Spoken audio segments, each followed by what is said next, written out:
Desa Buto Ijo Part 2. Setelah selesai makan dan merapikan tempat teras, kami melanjutkan diskusi mengenai broker.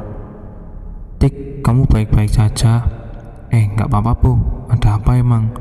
Enggak, aku cuma kroso ndak enak aja wani. Cuma perasaanmu aja paling Bu.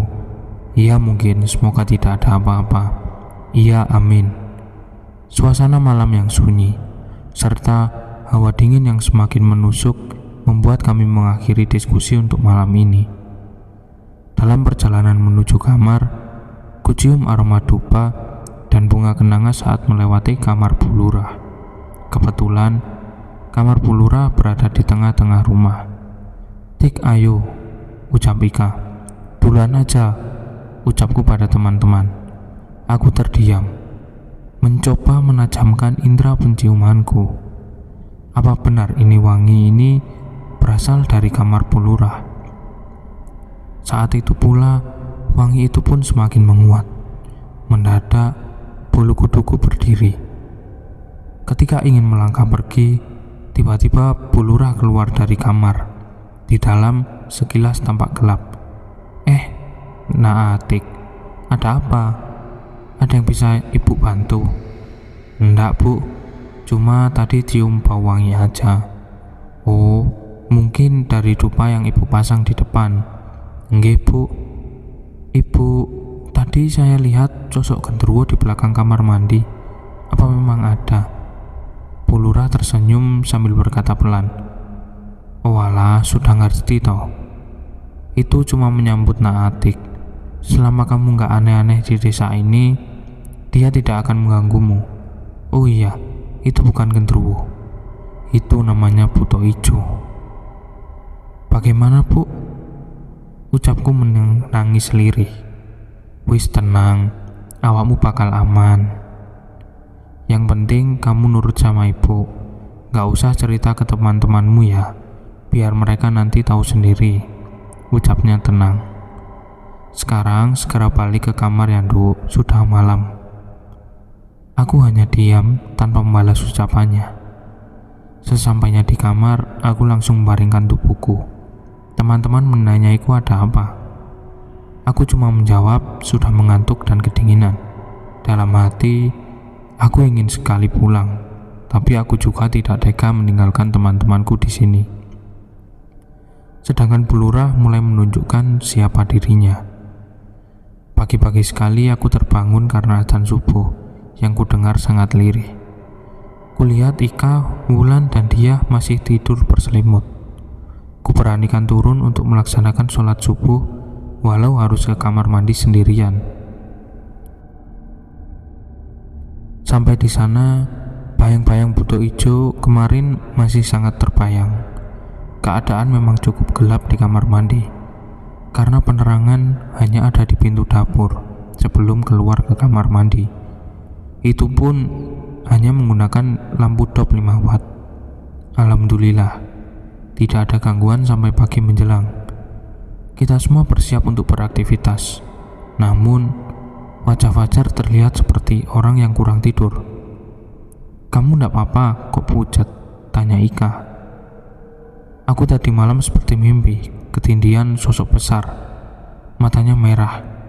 Aku manggil teman-teman tapi nggak bisa. Dan kayaknya cuma aku yang kena. Aku melihat Propo, Riko, dan Dayat. Memang dari keempat cowok itu, cuma Fajar yang wajahnya tampak lesu.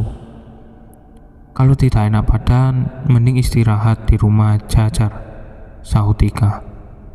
Tiba-tiba Fajar mengangkat telunjuk ke mulutnya. Aku ndak mau di rumah sendirian. Simbok kayak ngeliatin terus, feelingku nggak enak. Kami saling pandang. Kemudian setelah menenangkannya, kami pun mengajaknya ke lokasi bank sampah. Setelah sarapan dan ingin berangkat menuju lokasi, Bu Lurah keluar dari dalam rumah. Wah, sudah mau berangkat. Hati-hati ya Mas, Mbak. Tapi Ibu boleh minta tolong sama Nak Wulan dan Nak Dia sebentar. Ibu mau ada acara di balai desa soalnya. Oh nggih Bu, sahut Wulan dan Dia. Aneh, dari kemarin Bu Bu Lurah seperti akrab cuma kepada dia sama Wulan. Ada apa sebenarnya? Sebelum berangkat, aku sempatkan untuk menoleh kepada Bu Lurah yang sedang berbicara sama Wulan dan dia. Spontan, pandangannya menuju ke arahku. Beliau tersenyum. Tidak, bukan tersenyum. Lebih menyeringai daripada sebuah senyuman. Kami pun sampai di lokasi bank sampah. Anehnya, tiba-tiba keranjang yang kemarin kami sediakan kosong, tiba-tiba penuh dengan daun bambu yang sudah kering. Mungkin warga desa sudah dikasih tahu sama Bu Lurah, tutur Riko. Karena dirasa sudah cukup personil, tim kami bagi dua. Aku, Ika, dan Riko akan melakukan sosialisasi ke rumah warga. Sementara sisanya akan stay di bank sampah. Saat kami keliling desa, jalan desa nampak lenggang. Mungkin sedang bekerja di ladang atau luar desa, pikirku. Sampai kami tiba di salah satu rumah yang menjadi tempat rumi ibu desa. Rumahnya berada di samping musola desa. Kami disambut hangat. Setelah kami memperkenalkan diri, menjelaskan maksud tujuan broker kami, ternyata mereka cukup antusias mendengarkan. Sampai, "Iki lokasi ini ning ndi to, Le? Ini lokasinya di mana to, Nak?" "Di pojok, Bu." "Loh, pojok desa sebelah mana?" "Yang tempatnya berbatasan dengan jalan masuk ke hutan." Sontak, seperti ada kengerian dalam raut muka mereka. "Warga sini sudah tahu lokasinya?" "Belum, Nak. Memang siapa yang menyuruh membuat lokasi di situ?" "Bu Lurah, Bu." Sontak para ibu-ibu tersebut seperti berbisik-bisik satu sama lain. Kami bertiga pun hanya menunggu apa yang sedang mereka bicarakan. Setelah dirasa cukup, salah satu dari mereka pun berbicara. "Nah, itu tempat angker. Tapi semoga saja tidak ada apa-apa. Banyak-banyak berdoa ya, teman-temannya dijaga." "Loh, angker bagaimana, Bu?" "Sudah, sekarang jemput temanmu yang ada di sana, sudah mau surup. Jangan sekali-kali keluar ke jalan pada waktu malam ya. Kalau ada perlu, mending keluar waktu pagi sampai siang saja." Kami yang diliputi berbagai pertanyaan, nggak bisa bicara banyak. "Kok ayo teman-teman dijemput?" "Yo, pikiranku nggak enak iki." Kami jalan setengah lari ke arah lokasi bank sampah. Di sana sudah bergabung Bu Lurah beserta Wulan dan dia. Melihat kami ngos-ngosan, beliau bertanya, "Ada apa tau kok lari-lari segala?" "Bu, kata orang-orang di musola tadi, di sini tempat angker. Apa betul itu?" Riko mencerca. Kata siapa angker itu? Orang aman-aman saja gini loh." "Loh, kenapa tadi pagi tiba-tiba keranjang kami penuh daun bambu kering, Bu?" tanya Probo. "Ya piye to masih? Lawong ini lokasinya di kaki gunung, anginnya juga kenceng, terus belakang juga ada barongan. Ya daun-daun kering tadi kesapu angin, terus masuk ke keranjangi sampean. Iya to ora?" Beliau menegaskan. "Wis talah, aman-aman. Manut ae karo ibu, ndak usah dirungokke ucapane warga kene." Sudah, dijamin aman. Manut sama ibu, tidak usah dengerin ucapan warga sini." Sambil tatapan matanya melihat ke arahku, seolah memberi tanda. Aku yang melihat itu cuma bisa tertunduk, membayangkan ucapan beliau kemarin malam. "Mas, Mbak, mungkin beberapa hari ini saya mau minjam Wulan sama dia untuk membantu pekerjaan saya di balai desa, boleh?" ucap Bu Lurah. Kami terdiam saling pandang. Kemudian Probo meminta izin waktu agar kami berdiskusi sejenak. Beliau mempersilahkan. "Bagaimana ini?" Probo membuka. "Ya ndak tahu," ketus Riko. "Ya wis, ya sudah, kasihan Bu Lurah sendirian," ucap Ika. "Deal ya, Wulan sama dia bagaimana?" sambung Dayat. "Iya rek Kak Popo," jawab mereka serempak. Sekilas aku mencuri lihat ke arah mereka. Mereka menjawab, namun dengan tatapan mata seperti tatapan kosong. Akhirnya, karena beberapa dari kami sudah sepakat, maka Wulan dan dia akan membantu Bu Lurah bekerja saat pagi hari. Setelah selesai, baru kemudian bergabung dan membantu kami.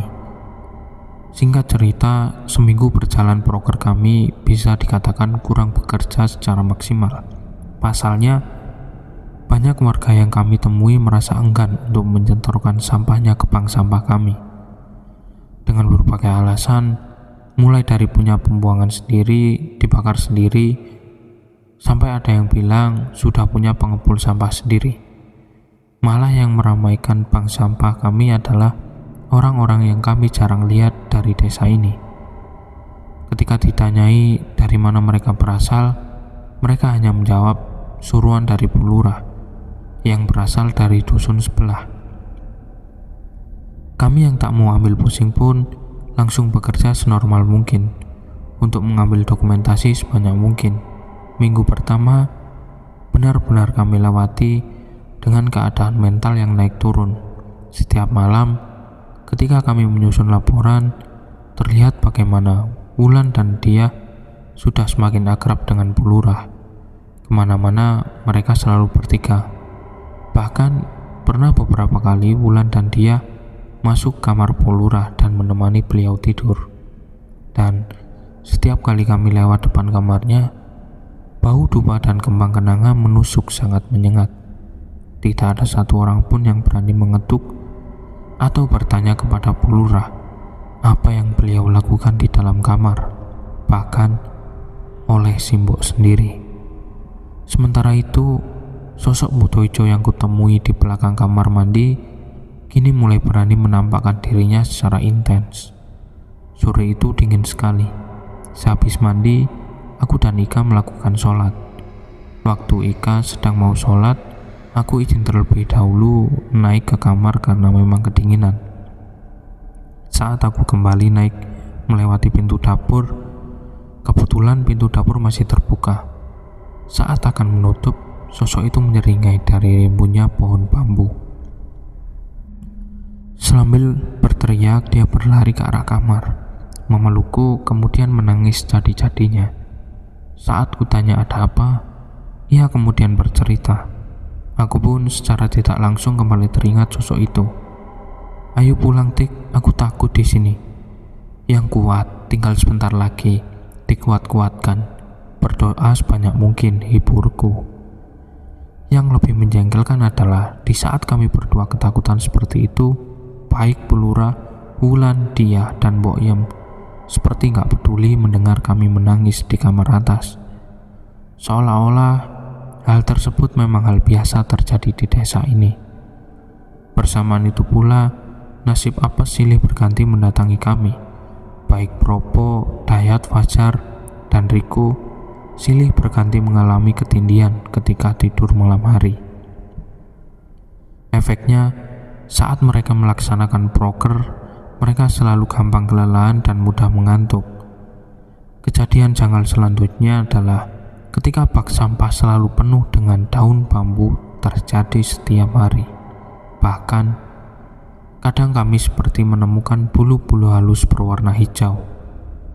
Karena kami tidak ambil pusing, kami mengasumsikan sebagai bulu burung liar yang hidup di hutan. Hampir jarang sekali ada warga desa yang berangkat menuju bank sampah kami. Yang sering ya hanya segelintir orang yang mengaku disuruh oleh Bu Lurah.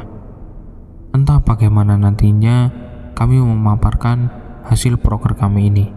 Sampai pada suatu sore, saat hendak masuk ke dalam rumah, Dayat iseng pergi menuju bangunan yang menyerupai pura. Walaupun saat itu kami sudah melarang, namun Dayat dengan rasa ingin tahunya tetap nekat mendekat. Begitulah manusia. Demi rasa ingin tahu kadang ia lupa akan batasan. Bangunan itu sekilas nampak seperti pura, memiliki satu pintu yang digembok dan di bawahnya terdapat sesajen dan dupa yang masih menyala. Dayat melihat di pinggir sesajen, di bawah segelas kopi terdapat seperti sebuah kertas. Saat Dayat mencoba melangkah masuk, Bu Lurah keluar. Kalau tidak tahu apa-apa, jangan sembarangan masuk ya, tidak sopan. Dengan nada seperti memperingatkan.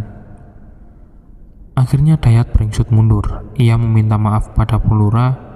Setelah itu giliran Probo dan Riko menertawi Dayat. Sudah dikasih tahu, makanya besok-besok gak usah aneh-aneh. Semenjak aku dan Ika pernah melihat sosok itu, kami berdua selalu berinisiatif untuk mandi lebih awal. Dan ketika masuk waktu sholat, kami ikut berjamaah dengan para cowok. Ada sedikit keanehan ketika kami mengajak Wulan dan dia. Bila diajak, mereka akan bilang duluan aja. Probo yang heran melihat perubahan pada tingkah kami pun bertanya, "Lapo kok saiki melu jamaah ning musola? Kenapa sekarang ikut jamaah ke musola? Kenapa sekarang ikut jamaah ke musola?" Aku habis dilihat, belum sempat selesai Ika ngomong, tanganku langsung sikap untuk menutup mulutnya. "Lihat apa?" "Enggak bu, enggak ada apa-apa." Aku dan Ika saling berpandangan. Mungkin Ika sudah mengerti kode dari tatapan mataku, bahwa tidak baik untuk menceritakan semuanya di sini. Walah, barangkali pernah lihat, soalnya aku sama anak-anak pernah lihat soalnya. "Hah? Lihat apa?" sentakku.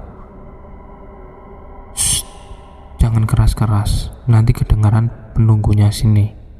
"Ya sudah, tenang dulu. Ceritanya di kamar rumah Mbok Im aja," tutur Riko. Kami bersepakat, selepas sholat isya, kami berenam kembali menuju rumah Mbok Im.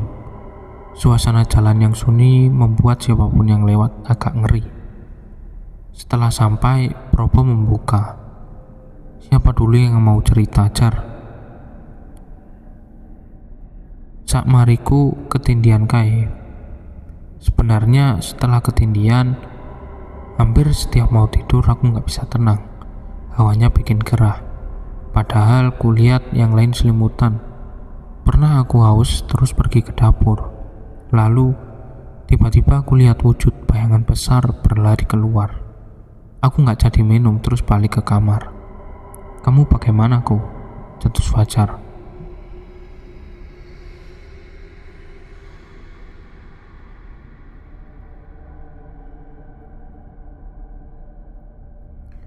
Iya, lebih tepatnya apa sih? Kemarin malam itu perutku mulas. Kulihat di kamar udah jam 10 malam. Anak-anak tak lihat udah pada tidur. Mau kubangunin ya nggak enak. Ya udah, berangkat BAB aja. Bawa HP buat senter. Lah pas BAB ku di hutan bambu belakang ada suara orang sedang nyapu. Asli merinding. Siapa juga malam-malam nyapu? Nggak lama selesai udah. Waktu keluar kok gobloknya aku noleh. Aku lihat sosok lagi mainan daun bambu kering. Ukurannya lumayan tinggi, tapi nggak lebih tinggi dari pohon bambu. Sebelum dia tahu kehadiranku, aku cari aman aja.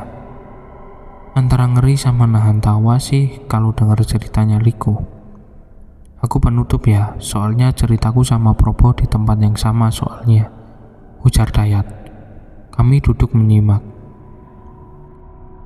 Lokasinya di bank sampah. Selesai adzan asar, setelah selesai menata dan membersihkan tempat, kita istirahat bentar. Kalian udah balik duluan. Tiba-tiba dari atas kedengaran suara barang jatuh, kedebuk. Aku sama Probo ngecek sekitar. Ya emang gak ada apa-apa. Ya sudah, mungkin aku salah dengar. Aku bilang, ayo balik. Lah waktu mau balik malah kedengeran lagi. Lebih keras malah. Bruk. Aku sama Probo langsung lari. Kayaknya desa ini angker deh. Dari masyarakatnya yang gak pernah bantu, juga gak pernah keluar malam. Terus lokasi bank sampahnya juga kayak gitu. Dan semua anak laki-laki juga pernah ketindian, ujar Probo. Ika dan Atik punya cerita apa? Terang Riko. Kami saling berpandangan, saling mencolek. Akhirnya dengan sisa keberanianku, aku menceritakan kisah yang aku dan Ika alami selama hidup di rumah Bu Lurah. Aslinya aku sing diketoi pertama. Aslinya aku yang pertama lihat. Awal mulanya pas aku sama Wulan mau mandi, Wulan duluan, aku nunggu di luar pintu. Lah, waktu aku nunggu, tiba-tiba kok merinding. Gak ada angin, tapi pohon bambunya goyang-goyang. Tak liatin. Tiba-tiba ada mata merah menyala, badannya gede, tingginya sepohon bambu. Aku takut. Pintu kamar mandi aku gedor, Wulan keluar, terus langsung kutarik masuk rumah. Aku nangis ketakutan, tapi waktu itu aku gak berani bilang. Aku gak mau teman-teman yang lain takut. Lah kok Ika juga ngeliat juga. Bedanya ia lihat seusai sholat, aku sudah izin balik ke kamar. Ternyata waktu dia mau balik kamar, Ika lihat sosok itu. Kulihat Ika matanya berkaca-kaca. Aku merangkulnya. Rupanya bayang-bayang makhluk itu masih menghantui benaknya. Ya sudah, ayo saling jaga. Doanya diperbanyak. Sebentar lagi mau selesai. Jangan sampai Bu Lurah, Mbok Yem, dan warga desa tahu. Tutur Propo. Dia sama Wulan gimana? Tik, Kak, iso kan ngawasi arek-arekku? Bisa kan ngawasi dua anak itu tambah Dayat? Iya, aku usahakan. Semoga gak ada apa-apa, balasku. Setelah selesai, kami melakukan doa bersama, berharap keadaan tidak bertambah buruk. Kami membubarkan diri. Aku dan Ika kembali ke kamar. Dan entah kenapa, Ika sekarang ingin tidur berdua denganku. Dan aku pun tidak keberatan. Kemudian, nampak Wulan dan dia datang. Mereka tidak bicara, merapikan kamar, kemudian tertidur pulas. Seperti gak terjadi apa-apa. KKN mau masuk minggu ketiga. Oke, cukup panjang ternyata ya. Cukup sampai sini saja ceritanya, nanti kita lanjut part 3 besok ya. Oke, sampai jumpa di cerita berikutnya. Bye-bye.